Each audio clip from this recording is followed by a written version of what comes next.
Craig Thomas. Thank you so much for being here today. Thank you for inviting me. Well, as you know, because I shared this on Instagram and that's how we got connected, I loved your book, That's Not How It Happened. And I think listeners of this show will also love it. I've been on a quest for many years now for a book that portrays a character with Down syndrome in a full way. And so I liked your book for lots of reasons, but that kind of put it into gold star category for me because as the Oh, mother of a 20-year-old with Down syndrome, I really resonated both with the parents and the portrayal of a young man with Down syndrome in your novel. So I thought maybe we could start. I'm going to ask you to introduce yourself a little bit more in a minute, but actually start by giving an overview of the story and the main characters since I assume many listeners will not know who we're talking about when I'm asking you yeah. about them. um, First of all, thank you for having me. I'm thrilled to put my book in front of your listeners. My name is Craig Thomas. I'm a comedy writer. This is my first novel. I created the show How I Met Your Mother. During that time, I became the parent of a complicated child, Mhm. my firstborn child, my son Elliot. He's 19 now, so our kids are Okay. very similar ages, Amy. Yeah. Right in that zone of like, now what, which is very much Yeah. what my book is about. Um, and all through, I co-created the show How I Met Your Mother and co-ran it with my writing partner in TV and film, Carter Bays. And all throughout that, I was also living this other chapter. You know what I mean? That I Yeah. wasn't writing about at all. I was living this other life Yes. of becoming a quote unquote special needs parent. I talk about in the Yeah. book how that's maybe not a totally optimal phrase all the time. There's probably better ways to say that, but I'm using it in quotes there. And I was on this whole other journey that I wasn't able to write about on a sitcom. Or maybe I could have, but I just didn't figure it out. I lived with a little regret, like, oh, maybe I could have used that bigger platform of the show that was becoming a hit as my son was becoming a toddler. Yeah. And I could have written about that, but I didn't. I didn't put any of that specific material on the show. So in the back of my head, I thought I have to write about this huge part of my life, which is the biggest learning curve of my life. Yeah. There has been no greater teacher in my life than my son, Yeah. without question. And so it took me all of these years. After How Much Mother, I tried to write about it in TV. I pitched TV pilots that were Hmm. in some way about disability. Yeah. No networks wanted to make those, shockingly. Are you sitting Mm. down? Right, Believe it or right. not, studios What? and networks think that it's a niche story for a niche audience, and they're wrong, but we'll get to Mhm. that later. And then we were trying to write a movie for years and years that was very much based on the events of my son's first 6 weeks of life in the NICU, Mm. fighting for his life. He had open heart surgery at 2.5 weeks old, weighing three Okay. and a half pounds. And it was a life or death fight. Yeah. And we Oh. wrote, believe it or not, Carter Bays and I wrote one of the best things I think we've ever done, Hmm. a movie musical. Yes, musical about those first 6 weeks. Believe it or not, it was a musical, a drama musical, but with some comedy in it too, Right. set in largely the neonatal intensive care unit of a hospital based on what my wife and I went through. And we came very, very close to getting this movie made, and it sort of Yeah. all fell apart in ways that were a huge bummer and had to do with a Yeah. lot of Hollywood things happening. All I'm telling this is a long answer because all of these are disappointments in ways that it didn't work out to write about this huge part of my life in Hollywood. Right. The phoenix rising from those ashes, the lemonade Yeah. made of those lemons is this novel, which is Yeah. called That's Not How It Happened. It's my first novel. It is very much 18, 19 years in the making, which I just give you a Mhm. little sense of with my Mhm. way too long answer. And I'm so proud of it. It's really one of my favorite things I've ever written, if not my favorite. And so much of my journey with my son Elliot is in there, and so many of the amazing other people, other families, other wonderful, unique children I've met, a bunch of whom have Down syndrome. My son does not have Yeah. Down syndrome. He has a different Yeah. genetic condition called Jacobson syndrome, which we can also get to. But that's the backstory of the book. And the book is about the process of the plot of the book is about a movie being made about the real life of a family, kind of like your family and Right. kind of like my family. Yep. I mean, and what happens? What are all the cans of worms that get opened up when Hollywood decides to come and make your story, your family's story? Well, whose story is it? Whose perspective is it? Yep. Who's really telling that story? What is that story? And I use this idea of a movie being made about a family, which again, I was very much trying to do that with my own Right. family. I used the the colossal crash and burn of that experience not working Yeah. out to write this novel that I hope is very funny because there's a Hollywood satire element, the absurdity of how do we tell our stories, right? How does a family tell Totally. its story? But also, I hope also I did justice, or I tried to do justice anyway, to the pain and the poignancy and the drama of what, again, your and my journey and so many journeys Yeah. of families like ours. There's so many overlaps, right? There's you have a we Our two kids have two different chromosomal syndromes, but I bet we really speak the same language, is my guess. Like we really are just slightly different dialects of the same language. Yes. And that's I was able to harness so much of my Hollywood life and so much of my disability parenthood life and get it into this novel that, again, I hope plays largely like a comedic novel because there's so little funny content about this Yes. topic of disability. And I think that's what makes it seem inaccessible to people who are not Yes. in the disability community. Like, oh, it's going to play, this is all going to be lima beans and vitamins and take your medicine, or it's supposed to be so inspiring all the time, Yes. or it's Right. supposed to, or it's so dark and heavy. And none of those are Yeah. really the truth of the tone of our Mhm. lives, right? Right. Our lives are still funny. Our Very still lives funny. Yes. are still ridiculous, and we're still just families, right? Yeah. And that's the tone I was going for in this novel, and I could not be happier that it spoke to you because you are right. You are the target audience, right? Yeah. You have a 20-year-old child with Down syndrome. So like the fact that the novel played as authentic to you, it means the world to me. Thank you for telling me that. Well, thank you for writing it and thanks for giving some of that backstory because certainly reading it, it's clear that Hollywood, you have some insider knowledge and we'll get to that in a minute. But I also loved going back and forth. And I wanted to ask you about this. So in the story, just for listeners who haven't read it, there are Yeah, four main characters, the four yeah, family members. So you have Rob, who's a dad who is somewhat of a kind of washed up screenwriter. And yep. then you have Don't read into Paige. that too much. That's Yeah. not me. Paige, who's a mom who has written a memoir, that is going to be made into a movie, and Rob says, "Oh, let me be the screenwriter," right? Like, so Right. that you've got that dynamic. Then you've got Emmett, who is the older brother with Down syndrome, trying to kinda make his way in the world, but Yeah. with and we'll get back to this, with some overprotective parenting happening. Yep.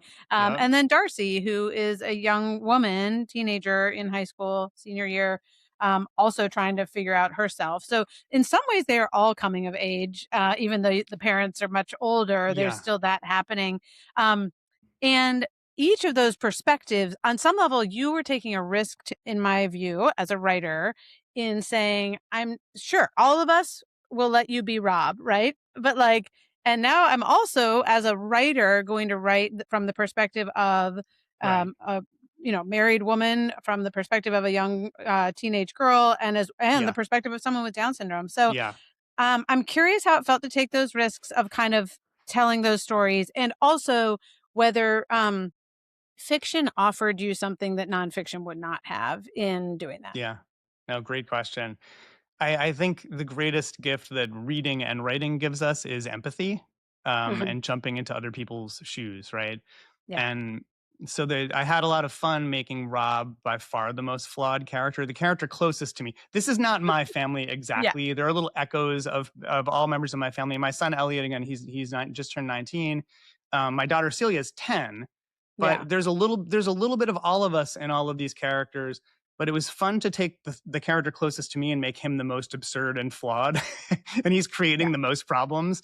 Um, some friends and family, and thank God my wife all read it and were like, "You're not nearly as big a jerk as Rob. You're really throwing that Right. character to the bus." I'm like, "No, it was fun to take the one Yeah. closest to me and then to really try to make that empathetic leap to everybody else." It's such a hard thing raising a complicated kid, right? Yeah. We were so young. My wife and I we're like 30 years old. This is our first kid. A Yep. lot of our friends had not had kids yet Same here. in Los Yeah. Angeles, and right out of the gate, it was like we are throwing you into the deep end of the parenting pool here. Yep. That's what the universe has served up. That's where we Yep. are. You are going to figure out how to swim in that deep end, or you're in trouble. But you're playing triage that whole time, right? No Yeah. one's it is survive way before it is thrive, I Yep. think. And my wife is a very creative person. She's a dancer, she's a choreographer, she's brilliant, she's a great Hmm. writer.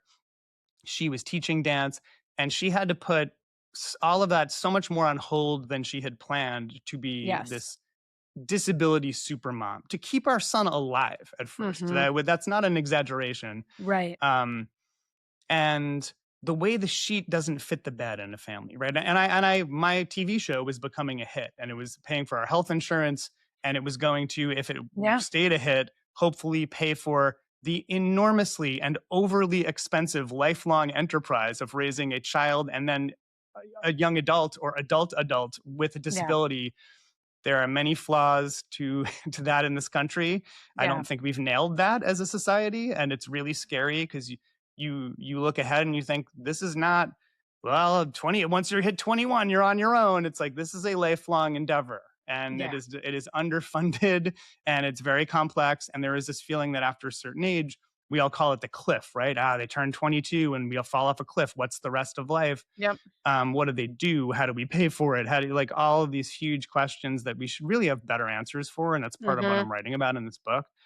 um, but I wanted to make the empathetic leap into my wife's shoes and what things I knew she was thinking and feeling, as a person who had to redirect so much of her brilliance and creativity Yeah. into the very, very worthy, but very all-consuming task of keeping, at first, keeping our son alive, and then second, making him thrive. Which she Yeah. did both brilliantly, and he is thriving at 19 years old. I'm going to flash forward my Mhm. TV show, flash back and flash forward all the time. How much mother I so I will jump around in time and just say 19 years old. He's living away from us at a residential school for young Hmm. adults with disabilities Oh, in cool. Cape Cod. It's amazing. He's made a kind of leap Yes. over at least the first part of that cliff. Mhm. There are many cliffs, but he's come so far, and so much of it is because of everything my wife poured in. But I wanted to write about, so Paige, as a character, the character of Paige. She was a writer, and she gave up her career Yep. to meet Emmett, their son Emmett's needs from birth through his two heart surgeries he had, in my fictional version of, there are parts of Elliot and Emmett. They both have Yeah. E names. I couldn't even come up with another letter. Uh, but it's not Emmett. It's not exactly my Yeah. family. I wanted to make that leap into what was my wife really going through all of these years. I know it. We've talked about it a lot, but sitting with it and existing in that character's perspective taught me a lot. It really did. Mm. It really, spending 2 years thinking about that, and then jumping around the perspectives. First of all, it's very fun to jump perspectives. Every few pages in my book, you can't get bored reading my book. I think it's a Right. page turner because each section is short, and you jump perspective to perspective and see how they have Yeah. very different takes on what's happening. And it's very fun to see the interplay between those four POVs, which I'm sort of toggling through all the Yep. time, to meet my own low attention span. I won't even talk about the low attention span of readers. I'm like, if I can keep myself from becoming bored, I will keep the reader from becoming bored. But jumping into the perspective of Darcy, and the neurotypical kid who, just in my 19 years in the disability community, I've met a lot of the neurotypical, quote unquote, Yeah. easy sibling, except no one's easy. No one's uncomplicated. Right. And those siblings are forced to understand at a young age that they have to sometimes take a back seat to Yeah. bigger needs. And as hard as we try as parents to make sure they know they're just as important, they're just as loved, it's very hard when you're very young. Your earliest memories as the quote neurotypical sibling, I think you're ingesting this feeling that there's a bigger emergency than you a lot of the time. And Yes. I wanted to give empathy to that character for my Yep. daughter's sake. And I wanted to get inside where Emmett is at, as he's a little Yeah. bit older than my son. That's me imagining my son's next few years Yeah. and where he might be going, what he might be thinking and feeling about, and watching his personality grow up to the point where he has stronger opinions about things. My biggest goal in this novel, in some ways, was to give Emmett agency and Mhm. charisma and vision. And he had ideas and plans that are different from what his parents think he's ready for. And I really wanted to explore that and make that leap into his shoes. I loved that part especially because you have, on the one hand, these parents and especially this mom, Paige, who could be seen as heroic, right? She's sacrificed her career. She's made so many things possible for Emmett, right? She's like established a business Yeah. for him. Like she is like making his life happen. And yet we also get a sense pretty early on that he's starting to be like, but what if this is not the life that I actually want? Yeah. And what if, on some level, because of how you've raised me, to believe that things are possible for me, I've started to think that I want possibilities outside of what you've imagined, Yes, which yes. I will add, our daughter Penny is 20 and has very much had not just parents, but also people in the school system and whatever who very much said, "You need to believe in yourself and in your possibilities." And so she recently has and listeners to this podcast might know this, like, has announced to us that, like, she has plans to go to Clemson University, to the Clemson Life program. She may or may not get into that program, but Yeah. she's like, "Oh, yeah, I am not living at home She's when I got a am older. vision. Yeah, I I love have a it. vision." And Yeah, so we're like, "Wait a second, that wasn't our yeah. plan," and it's like, how do we as parents, like, certainly there's a role of being, Yeah, properly protective, but it's right. so tempting to be overly protective, and I think you Yeah. captured that dynamic really Oh, well. good. It's Yeah, hard to in police terms of, ourselves in doing that, I think. It's really hard, right? It's like I think part of it is this thinking error, and I try to explore this in the book of we talk about when our kids turn 22, that's the cliff. yes. That's the cliff we're gonna fall off. That's and in some ways it is, right? School runs out. Yep, Certain yep, supports and services run out. Things change about disability benefits, and all of it's very complicated. It is a cliff. But the idea that there's one and only one cliff and you can somehow solve it forever. In the book, Paige does she's very proud that she creates yeah, two amazing things for her son. She creates a group home for him. yep, And she says Rob made the money with his big successful screenwriting career that's not as successful as it used to be, but it paid for this to yep, happen. yep, And he now lives in a group home with a few of his friends that he works with at her other great creation, which is she didn't see a good place for her son to work. So she created one. It's this yep, cafe called Cafe Everyone, where most of the employees have some type of disability. This is based on real people I know who did this in the yeah, Berkshires and Massachusetts, and I can talk about that. Um, and she fancies herself that she's solved this cliff. And she's not ready for Emmett to decide there's another cliff only a couple of years after that, that he's ready to take some other leap off of and see if he can fly to go yeah, find his next cliff 5 years later, whatever that's going to mhm, be. And I think that's one thinking error. And the other thinking error I think I was exploring in the book is all of these characters think Emmett's the guy on the cliff. But the big reveal of the book, or the deeper understanding I hope that yeah, comes across in the book, is all four of these characters are on some type of a yes, cliff.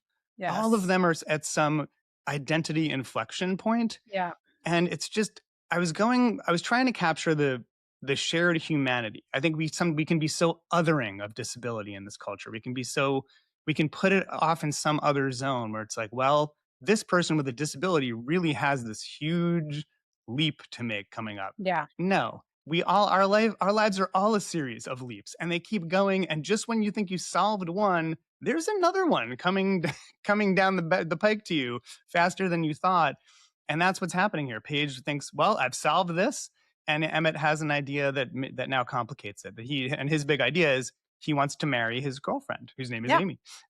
yes, And as it happens. he has lived in this group home for a couple of years and worked at this job for a couple of years. And he now feels ready to make another leap to begin another chapter, that it will be a Yeah, greater degree of independence and will complicate all kinds of things financially, legally. There'll be all kinds yep, of complexity.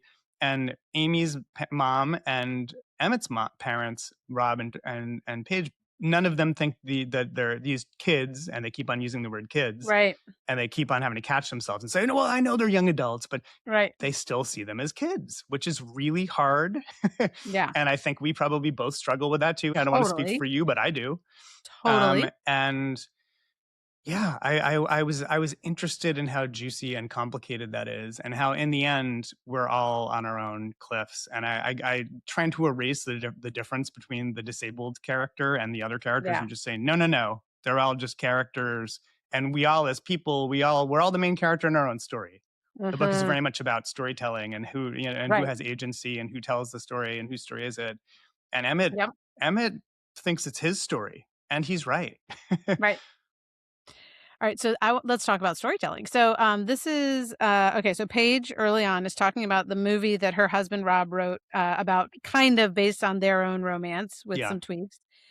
And then she says, "The movie I wanted to see now was the one that happens after the credits, after the big proposal on the center field jumbotron, after the charming, lighthearted characters get hit by a real life wrecking ball, shattered, pulverized, forced to gather up the tiny pieces of their former selves and glue them into something new.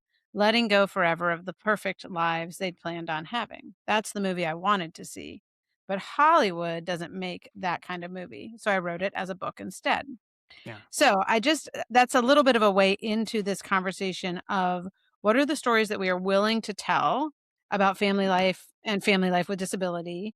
Um, and Yeah. why does it matter that we tell the real story, that we tell the sanitized version of the story? Yeah, Yeah. how we tell the story. I have a few more questions I'll get back to, but I would love to hear you just start talking about that. Yeah. No, it's a great question. We d I think disability is portrayed. I referenced this earlier, but it's often portrayed in this way that is supposed to be very manageable and inspiring.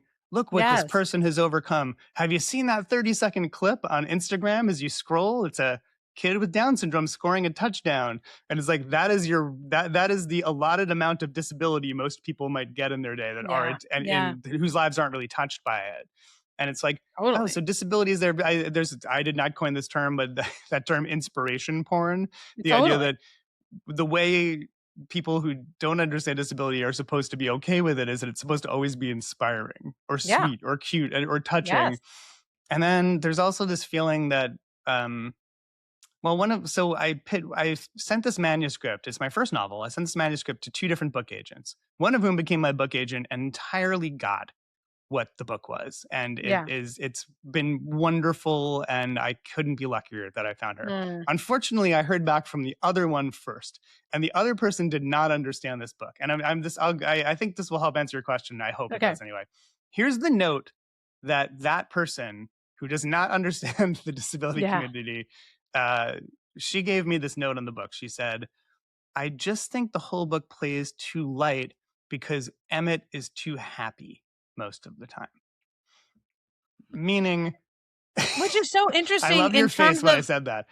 like, I Please, the if you're listening to this audio, go to the YouTube and look at Amy's face. Just watch the video when I say that because her I had face a just exploded. big reaction.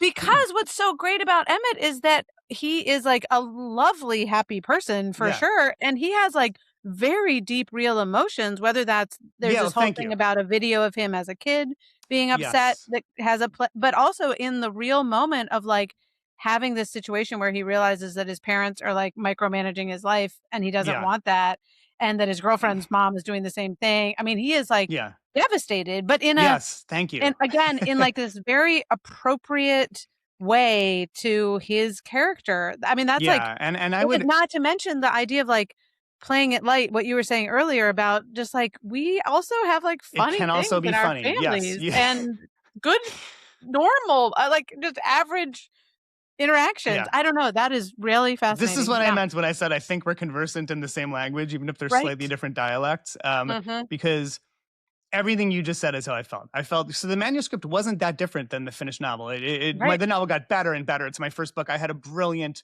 editor. Again, I wound up at the right book agent who said, Right, I will right. find you the right editor who will understand this tone. And all of that happened and it was lovely. But this one first, and unfortunately, it was the first reaction besides like two friends that read the book, Yeah. one of whom was a mom with Down syndrome, with a kid with Down syndrome, who had founded the inclusion school my son went to in New York, who was another inspiration for Paige. The people that opened up the sort of Yeah. version of Cafe Everyone, and this woman who founded, she didn't see a right school for her son, so she invented one, and eventually my son got to go there too. I've met some of we Right. meet amazing people on these We journeys, do. don't we? We meet Totally. amazing people on these journeys. We did not sign up for these journeys, but if you keep your eyes open, you're going to meet the greatest people you'll ever meet on these Yeah. journeys. There's all these hidden gifts and this thing that when it first happens, it does not feel like a gift. It feels like a challenge. It feels hard. And it is hard. And then there are all these gifts. And that's the tone of my book. And that's the tone of Emmett as a character. That's why I didn't like that note, because that Yeah. note, the reason I said the manuscript wasn't that different, Emmett still had the full emotional arc you read in the book in the Yeah. manuscript, in that Yeah. draft, meaning he had highs, he had lows. He is devastated at times in this book. Emmett is. He's also Totally. at other times incredibly joyful and charismatic and fun. And that's because that's who my son is. Yep. And that's because that's who the founder of the ideal school where my son went, Audra, her son Max, that she co-created the school so Max would have a school that would really see him. Max, who's a few years older than my son, he's Yeah. this amazing drummer. And he's the one that inspired me to teach my son the drums. I'm a drummer too. Mm. And I said, I didn't think my son could play the drums, but Right. watching Max as a role model, 4 or 5 years old, and Elliot made me realize Totally. I'm gonna try, and I did, and my son's a kick-ass drummer now, and the joyfulness and the Yeah. natural, like, charisma, like, the stage presence when Mhm. Max performs, and now my son performs, on stage in front of hundreds of people So playing cool. drums, and the idea that to this person that read my book and didn't want to represent it or wanted me to change it so she would represent the book or whatever it was, what I felt she was not seeing was that all of this can be true at the same time. It doesn't only have to be dark. It doesn't only have to be inspiring. It can be funny. And I just felt like this was someone that didn't understand what I was going for, but it actually made me more passionate to put the book out there. And this is Yeah. my answer to your question, which is to say, I think we're not even this very literate, smart person who's a book agent, and I'm sure is a wonderful person, did not understand the Totally. tone I was going for with this book at all. And it just makes me feel, it actually gave me confidence in the end that this book should exist in the world, because if more books like this exist and show that you can have levity and you can have comedy and you can also have real poignance and real sadness, that this is just, it's humanity. It's not disability humanity, it's humanity. Right. Well, and I do think you like one of the things I think I particularly appreciated about the book is I think of there being 4 myths around disability, all of which, of course, have some truth to them, but they become these all-encompassing stories. So you've got the Yeah. tragedy story, you've got the burden story, Yeah. you've got the joke, like we're just gonna use disability as an insult or a Yep. joke, and then you've got the inspiration. Yeah. And all of those, again, we could take some truth from all of them, but none of them are actually in The any whole way like picture. the whole Yeah. picture. And I think Yeah. you were both poking at those Yeah. kind of tropes All of that is in my throughout, book. Yeah. all over the That's place, right. but also really doing a great job of humanizing in lots of different directions. I do find as a nonfiction writer who writes a lot about our family that it is very it's tempting to tell the inspirational story, It because is. I like that story. I Right. would No, like we for I would like for that to be our story, it and is. it's not It's very always. seductive to want to tell that story because there is Yeah, that. But yeah, there that is that. can be very limiting to feel like we have to serve up our story that way Yes. so it'll be palatable to people. It doesn't give the full picture And then on the flip side of to the that, layman. I feel like it's not always my story to tell if something is going hard, like if it's not going well. And Yeah, so I've yeah, had to try to figure out like a way to convey this is not all roses and sunshine. And if you are yeah. someone who is having a hard time in your family, you are not alone, and but I also don't wanna convey it's such a burden to be a parent of a child with a Right. disability. I don't feel that way, Yeah. and I do think I just think, again, the book did a great job in all of those. I also wanna make sure I talk to you about, like, disability representation in Hollywood. So, Yeah. this again is like a theme of the book, It's a and big I part of the think plot back of the book. Yeah, to that's yes, yeah, yeah. major, plot point and goes in lots of different directions. Yes. But I think about, these, well, there's a place where, so the memoir that Paige has written is going to be turned into a major Hollywood movie, and everyone is being played by different actors. And Darcy, the teenage daughter, is at a table read for this new, screenplay. And at the end of hearing the non-disabled actor who is meant to be portraying Emmett, she characterizes it as an important performance in quotation marks dedicated not to Emmett but to Oscar. Yeah. And it was just this like great kind of pithy line that she has to basically say like, what are we doing here? Why? And this Right. is a big plot point of like, why are we not casting someone with Down syndrome to play someone with Down syndrome? Which Yeah. again, I grew up on movies with non, you know, Yeah. autistic or not whatever Yeah. adults. It still happens. It still happens. Like versions of that are still happening fairly So, I regularly. guess what I wanted to ask is, like, can you talk about just for listeners who are like, "Wait, I never knew that was a problem." Like, why Right. is it a problem to, not represent like, what the Yeah. way that we represent disability? What are the problems that come up when we're thinking about that, and why does it matter? Yeah, I mean, there's a great phrase by that I wish I could give exact credit, but in the disability community, which is not about us without us. Mhm.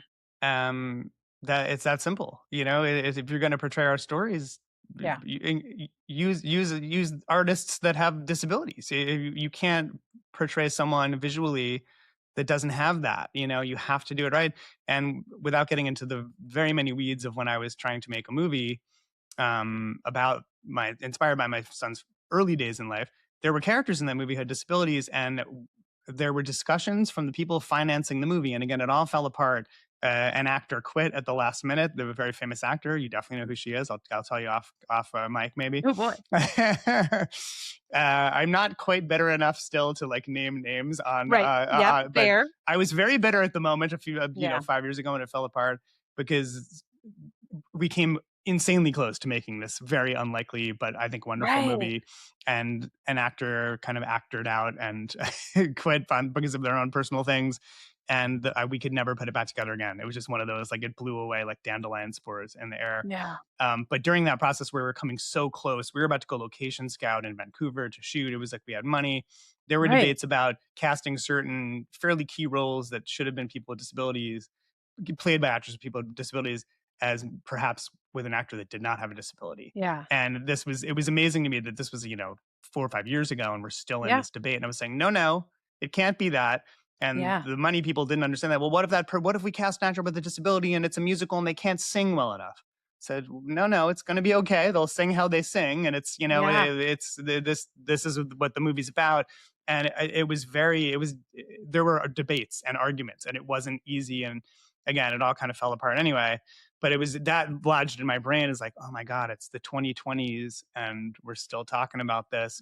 And obviously, the very simple answer is, if you can have an opportunity to give an opportunity to an actor with a disability, that opportunity means so much more to that actor than any other actor, right? Yeah. It's there's just so many fewer opportunities. You have to take the leap. Again, we all have leaps, and casting directors and studios and networks and financiers. You need to take the leap of realizing you can't fake the humanity of that journey, and you have to do it right. Jumping way ahead, flashing forward again, I'm very proud of the audiobook of my book. Yeah. In addition to two of the actors from How I Met Your Mother, being Rob and Paige, the parents, Emmett is voiced by an amazing young actor named Kevin Iannucci. He's in this great movie called Champions with Woody Harrelson, where like Kevin, Woody Harrelson, and Caitlin Olsen from I It's Always love Sunny are Champions the so much. Champions is Yes. great. And Yep. Kevin, I saw Kevin in that movie, and so did my audiobook producer, wonderful Mm, audiobook producer Jennifer Lopes at HarperCollins. And we both were so enamored of Kevin and his just natural charisma. Like yep. he was Emmett to me. Yep. Um, and we offered him that job, and he took it, and he's the voice of Emmett in my audiobook. And the audiobook producer Jen, she said, I want you to know, I've been doing this for like 12 years. I've never once gotten to cast an audiobook narrator who is an actor with Down syndrome. This is the Mhm. first time that's happening. This is a groundbreaking moment for me. And she's been doing it a dozen years, or maybe it's more, maybe Yeah. it's 15 years, I don't know. Yep. And that meant the world to me, because Totally. that was my book. This is before the book came out. The book has come out and it has gotten great reviews and it has sold well and it's been amazing. But if it hadn't have done any of Right. those things, but I still had that one moment. That moment, I was able to step outside of life for a second and say, the book just made the thing happen that the book is about. Somehow it gave a job to an actor with That's Down syndrome really who cool. never had Yes. had that opportunity and was not going Mhm. to. And he crushed it as Emmett. He's so great in the audiobook. And people are really loving that audiobook and loving him in it. So that for me, that's why it matters. It matters because an audiobook producer who does that for her living, had never gotten to offer that job. Well, and it gets again back to this idea, reimagining the good life, but of like shaping the Yeah. imagination of our entire culture. Like Yes. and then sure, this is like a little way, but it's also a big way to be whether it's the film Champions or the audiobook of That's Not How It Happened. There's Yeah. an easy way for anyone in your position to now be like, "No, look, like, Yeah. this is a great movie. This is a great audiobook, and look Yeah. who was" and I've heard after I posted about loving your book, I heard from a couple people who had listened to the audiobook and were like, Yeah. "You have to listen to the audiobook. It is Yeah. so well done," and I would imagine brings even more life to the characters It because does. It's of the fantastic. voices. I love it so much. It won a prize from Kirkus. So the Oh, Kirkus I didn't know that. Audiobooks gave it an earphones award. It's like what it's like an exceptional audiobook award, and then they featured it Very on their cool. Kirkus podcast. And like, I think that's all because of how amazing. I Josh Radnor and Kobe Smulders from How I Met Your Mother are two of my favorite actors in Humans. They're amazing in the audiobook, and the young actress Marley Watson, who's the voice of Darcy, is amazing. But to me, just like Kevin is so amazing and charismatic, Yeah. and he grounds the book and gives it this dimension, the audiobook, and makes it this whole other experience, I think. And I'm so honored by that. And to Mm, me, I was nervous writing that character. Writing that character, I am the parent of a child with a different syndrome. I also was a person who does not have a disability, right. writing a character with a disability. I was Yes, nervous. I really wanted to get that right. I really tried to totally. attune to who my son is, who all these amazing kids and now young adults that he's gone to Yep. school with for all of these years. Yeah. And again, I went to the school that was founded by three fierce, wonderful Down syndrome mamas, Yep. that Yep. one of whom is Audra and her son is Max. And like these were people that I had the benefit of just sponging up their energy for. My son Yeah. went to that school from kindergarten till age 18, and I just had this was a story I wanted to tell, but the thing I most wanted to get right was that voice. And when I hear Kevin performing that role in my audiobook, I just feel like he brings so much to it, and he removes all of my fears. I can listen to it like someone else wrote it and just enjoy it as a performance. And Yeah. I really love that. So I hope people check that Mm. out. Well, I still haven't listened to the audiobook, so that is next on my list Oh, because I thanks. would love to, yeah, kind of read it again, but in that way. So I love that that happened. I also I wanted to make sure that I included just this very short quotation from Emmett in the book saying he says sometimes real life is better than a movie. And I don't want to give away the ending of the book, but I did want to ask you just about that line because it seems like it might sum up a lot of what we've Yeah. been talking about and of what the book is about in terms of just that sense of complexity and of um as much as we like our happy endings and as much as we like our three-part dramas and they're not, I mean sometimes we can even see our lives in those ways, at the Yeah. same time that idea that sometimes real life is better than a movie, I wanted to ask you to just like kind of reflect on that a little bit. Yeah, there's it's a great question. I mean, and I love the name of your podcast. I love reimagining the good life.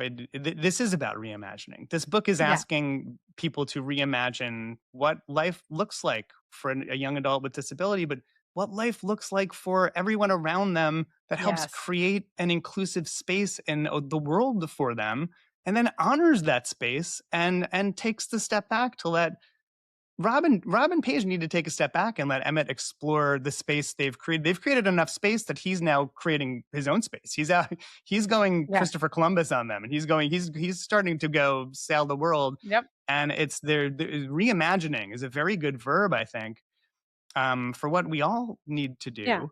And we we need to think beyond what we've grown up seeing in pop culture, and now what we're Yeah. seeing in social media too, because a 20-second inspiring clip is not a whole human life either. No. Um, and I think I don't want to give away the ending of the book either, but what Emmett is saying there is, "My- even people who love me can imagine my life for me, and Hollywood can pretend that it's going to make my story and it'll be some big inspiring movie, but none of that really matters because the most important opinion on my life is my opinion on my life. Yeah. And I, Emmett, have the final say at what about what my story is and what my next chapters are and Mm. what the cliffs look like and what the leaps look like and what the falls look like and what every part of it looks like. That's my story. And I think if we can learn to honor those stories, those of us who do not have a disability yet, right? If we live long Right. enough, we'll all figure out how our Indeed. abilities will change, which makes disability a very universal experience. And again, to come back to something I said early, this is not a niche audience. Stories about Yeah. disability are not niche stories. These are stories about humanity, and Yeah. the largest minority in America, taken aggregately, is the disability community. And again, Absolutely. there's lots of different versions, there's lots of different dialects, but it's kind of a shared language, I would argue, and it's an Mhm. enormous audience. And now talk about all the people who love somebody who has a disability, either they were born with it or they develop it. And Yep. now we realize that we really have to tell these stories, and that we have to create space for those stories to happen and grow and take twists and turns that maybe we as parents, maybe twists and turns that we didn't think our kids could or should do. But we have to let them try, and we have to create the space for that. And I think when Emmett says sometimes real life is better than a movie, he's saying you can keep your movie version, Hollywood. And my parents, I love you. You've got me a long way. But I have to take it from here, and I have to keep building out my own story. What does an adult life look like with disability? I'll show you, is what Emmett's saying there. Hmm. Well, I think that is where we're going to end this conversation because it's a perfect place, even though I could talk to you for hours. And so, thank you. Thank Same. you for your book. Thank you for joining me here today. It's been such a treat. It's a pleasure. Thanks for having me.